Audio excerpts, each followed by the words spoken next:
နေ့ကတော့ငဒန်ဟင်းချက်မှာဖြစ်ပါတယ်ငဒန်ဟင်းကိုဘယ်လိုချက်လိုက်ပြမယ်ဒန်ပေါ့နော်ငဒန်ကိုတေချာလေးကျွန်တော်ဆေးပြီးတော့ဒီအနက်နေပါပြောင်းတန်ဖြာလေးပါတေချာလေးဆေးနေတာပါတန်ဖြာလေးကိုတေချာညှစ်နေတာပေါ့နော်တေချာလေးအနက်ပြောင်းတယ် marination စလုပ်ပါမယ်နွမ်းမုံလေးထည့်မယ်ကားမုံလေးထည့်ပါမယ်အားလေးနည်းနည်းထည့်ပါမယ်ကျွန်တော်တို့ငန်းပြားရည်လေးပေါက်ပါမယ်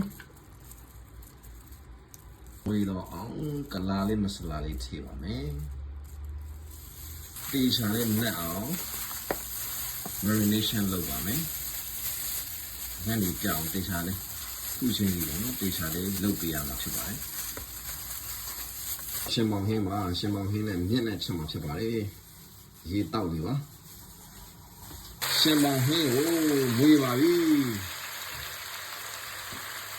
ဒီပါရှင်မောင်နဲ့ချက်မှာဖြစ်ပါတယ်ရှင်မောင်နဲ့မြင့်နဲ့လေးကတော့ဗျစက်သွန်ဖြူချင်းဒါကတော့ဆမ်းနန်းပြင်ဆင်ထားတဲ့ဟာလေးပါမကြီးသေးလို့ရေစိမ်ထားကဲကြိုင်အောင်လေဗျစီလေးထည့်ပါမယ်စက်သွန်ဖြူစီတက်ပါမယ်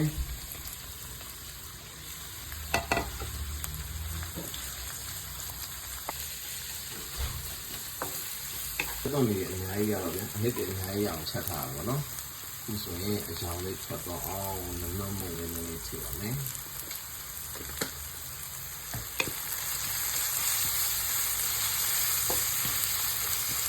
ပုံစံနဲ့ဂျင်းကိုကျွန်တော်ထည့်ပါပြီဒီခါလေးမထည့်ဘူးဆိုတာတူးတော့မှဆိုလို့ရွှေရောင်လေးပန်းလာတဲ့အချိန်ထိဒီရှာလေးသိရှိရှင်နဲ့နေပြရမှာဖြစ်ပါတယ်ကိုယ်ကစားကြီးလိုက်ရပါဘယ်တန်းလာပြီဆိုရင်ကျွန်တော်တို့ဒီမုံလေးထည့်မယ်ပေါ့နော်ဒီမုံလေးထည့်ပြီးတော့တေချာလေးကြိုင်ပါမယ်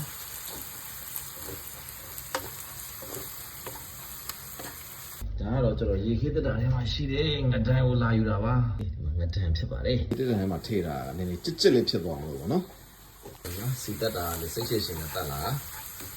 တော်တော်လေးတော့ခီးအောင်နေပြီမွေးနေတာဟဲ့အေးကဲဒီတက်ထဲဆိုတော့ငါခံလို့ဖြစ်ဖြစ်ပါလေဒ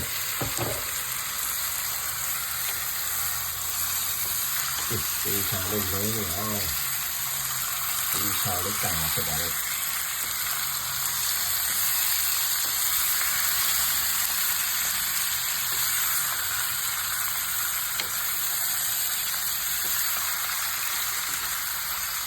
ကျွန်တော်စီထွက်လာပြီပေါ့နော်အဲ့တော့ကျွန်တော်ရေလေးနည်းနည်းထည့်မှာဖြစ်ပါတယ်စီကျေးရေကျေးလေးဖြစ်တော့အောင်ကြည့်ရရုပ်ထွက်လေးတော့ကောင်းလာပြီရုပ်ထွက်လေးကောင်းလာပါပြီ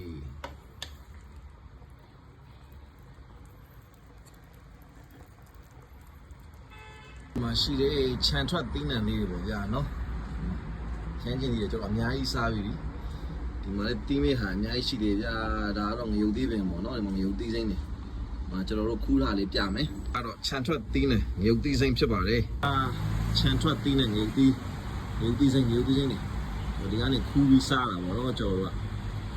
ခိုးရလိုက်ရတယ်ပါဒီဖြည်းဖြည်းလေးနဲ့စီပြောင်းထားတာဖြစ်ပါတယ်စိတ်ချက်ရှင်းနေတော့ရှာရပါတယ်ကြည့်ဗျာဟိုတိုင်ဟင်းပွနေပြီရောင်လေးကတော့တက်လာပြီပို့ပြီးညီရေးတော့အောင်ခဏလေးဆောင်ဖြစ်ပါတယ်မိဖြည်းဖြည်းလေးအစီလေးခန်းလာပြီစီလေးပြန်လာပြီဆိုတော့ကျွန်တော်မကြီးရည်လေးကိုလောင်းထည့်မှာဖြစ်ပါတယ်တော်တော်စိတ်ရှိရှင်နဲ့ချက်ရတယ်